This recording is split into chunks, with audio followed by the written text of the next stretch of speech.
The different ways you can utilize AI within sales are kind of your prospecting outreach, your follow-up. But with the custom door, the parts that we don't want to automate are the custom decisions and all the little things that go into it. What we're trying to preserve is the human touch and what keeps us special. Everybody's got their little secret weapon. It seems like that personal touch is kind of that secret sauce. I want to make sure that I'm giving you the best door for your product. The project is getting exactly what it needs, and then the customer knows what they're getting in the end. We'll make your doors for your opening. Don't make your opening for our doors. We've got this for you.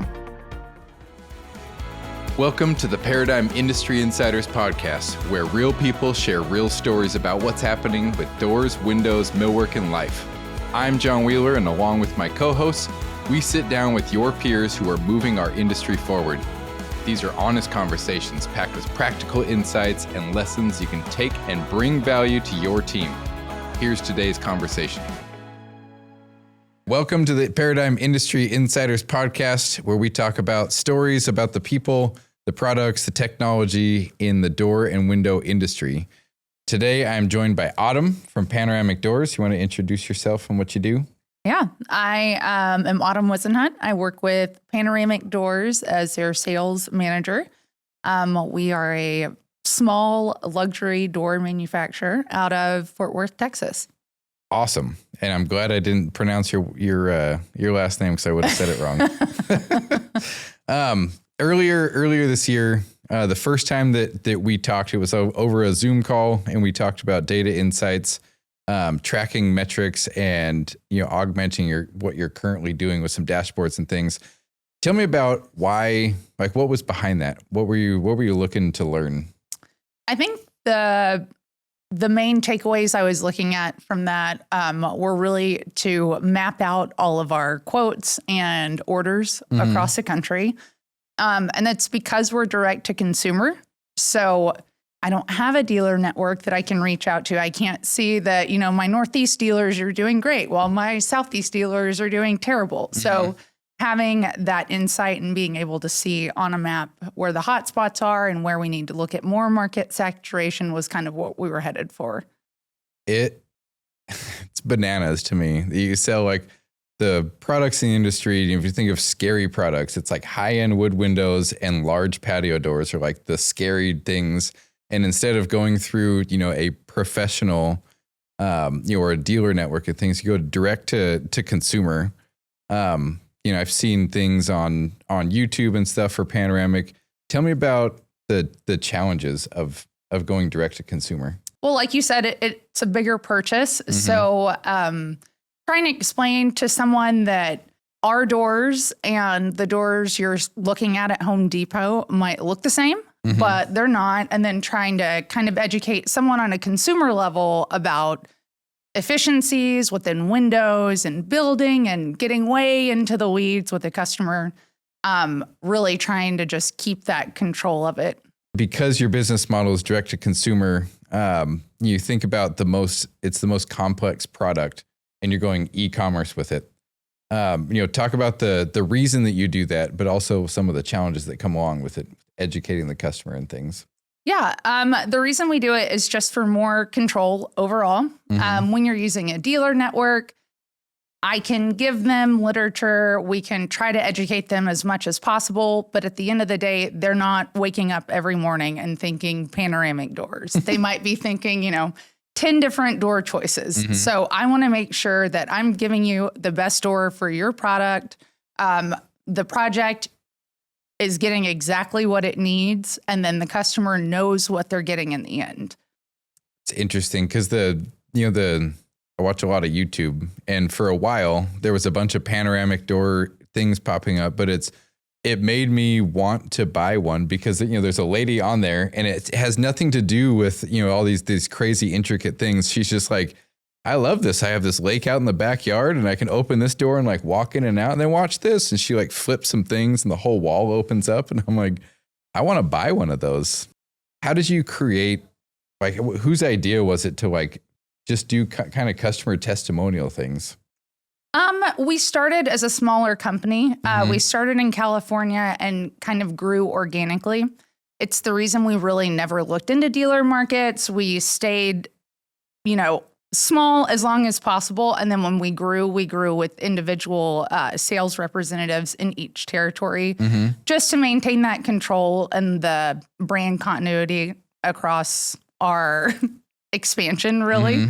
It's interesting because you talk about branding and things, and you're right. If you go into a dealer, there's probably 10 or 15 aluminum patio door companies. How do you describe Panoramic? If somebody were to ask, I'm sitting next to you on an airplane, what would you say to me? Yeah. Who do you work for? My quick little elevator speech is that I make luxury, high-end patio doors. And I kind of stop it there because most people are like, oh, okay. I have no idea what you're talking about.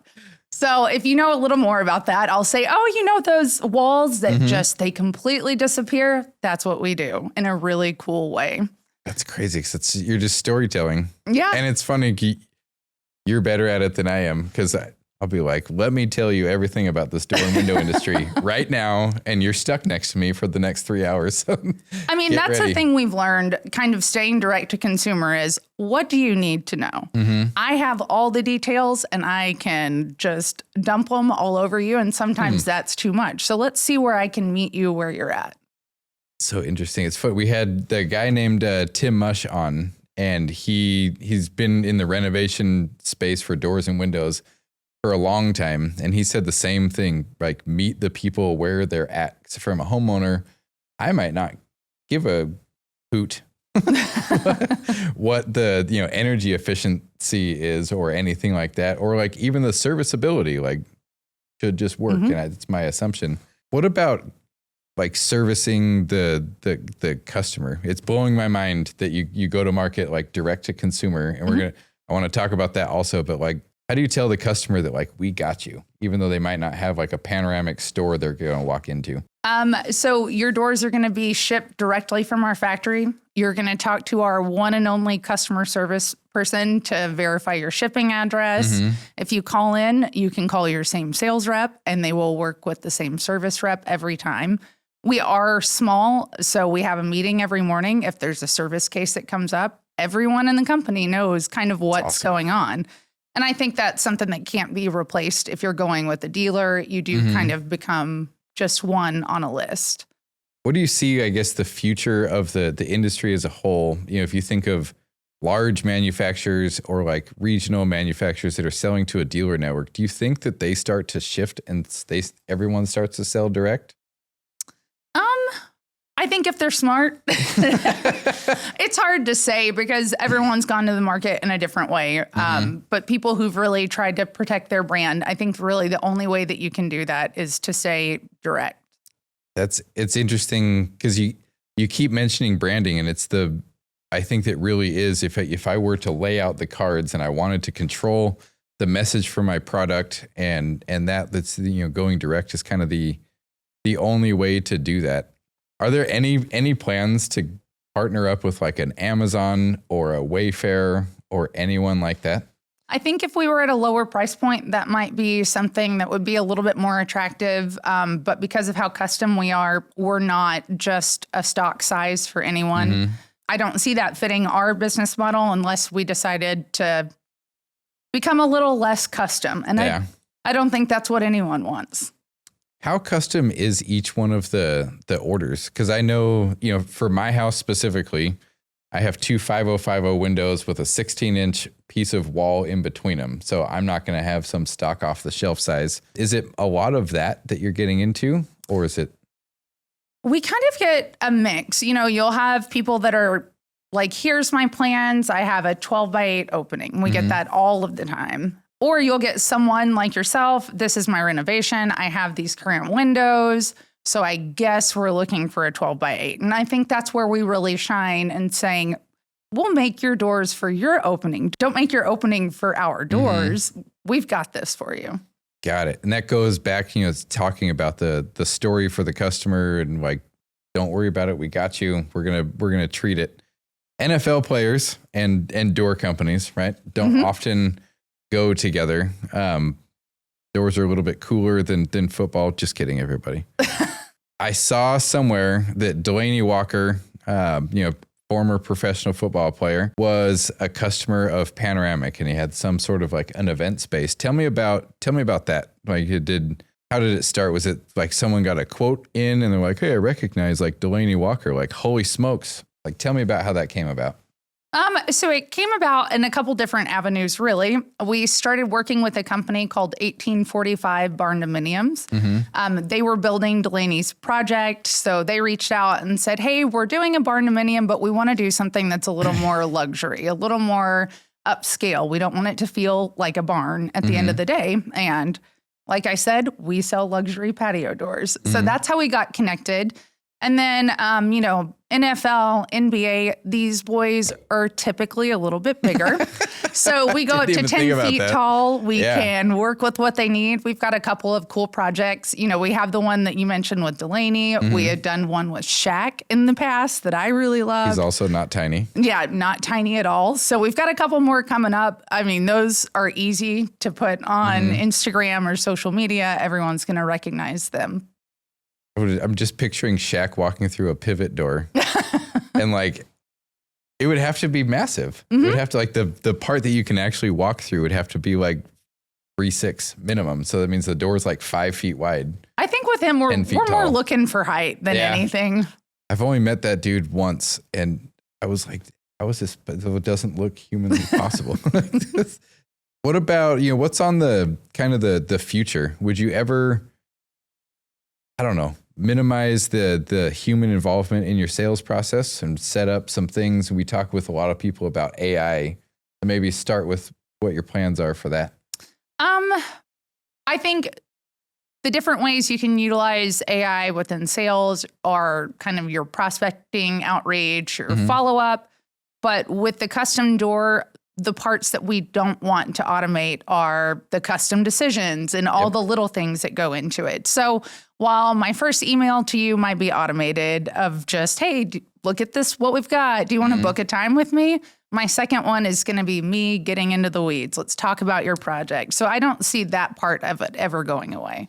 And I think is that kind of your outlook on, if you think about this industry specifically, I would imagine your logistics manager is incredibly good at what they do because they would have to be with all the nuance that they're dealing with. But automating the pieces of that person's daily life that could be, but then they for sure need to come in and add their secret sauce. Would that be kind of part of any strategy you do?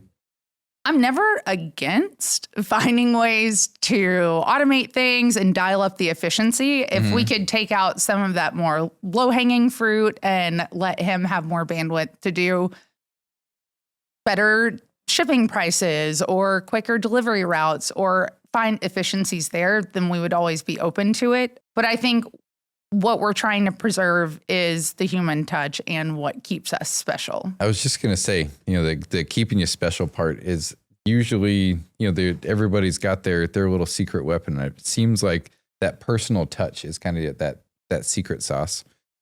You talked about, is it 1845 barndominiums? How did that partnership come about? Like, what does that look like? Are you part of like their offering as a whole, or how does that work?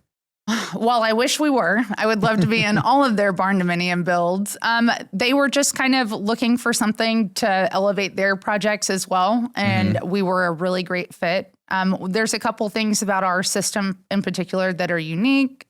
We're bottom track based, so there's not as many header requirements, and that really plays along with what they're trying to accomplish as well. Any other barndominium companies that want to join in on that? Like, we're there. We've already done it with 1845. We know how to do this now. That'd be interesting because I think, do some of them show up? Do they show up with like a bunch of walls or a bunch of things and you kind of put it together as a kit and then like, here's a panoramic door just like sitting on the side? Is that how it works? From what I can tell, when we went out to see Delaney's, it seemed like they put it together like a shell, like truly like a barn, and then went in and made it a house on the inside. Crazy. So added the drywall and everything.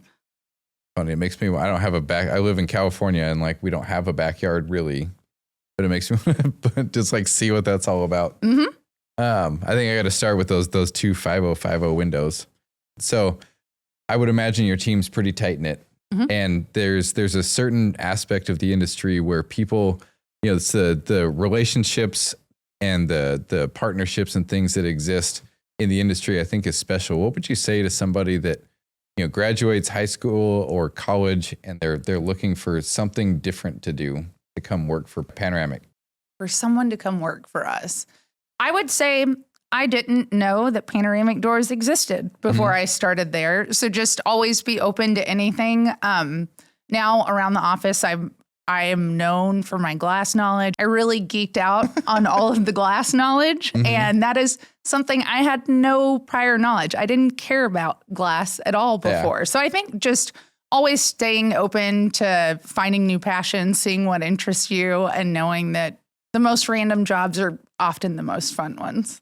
Fun, because I always say that you get tricked into the industry. You stick around for whatever reason because it's weird and hard and incredibly fun. Well, thanks for being on the show. This was a lot of fun. Thanks for having me.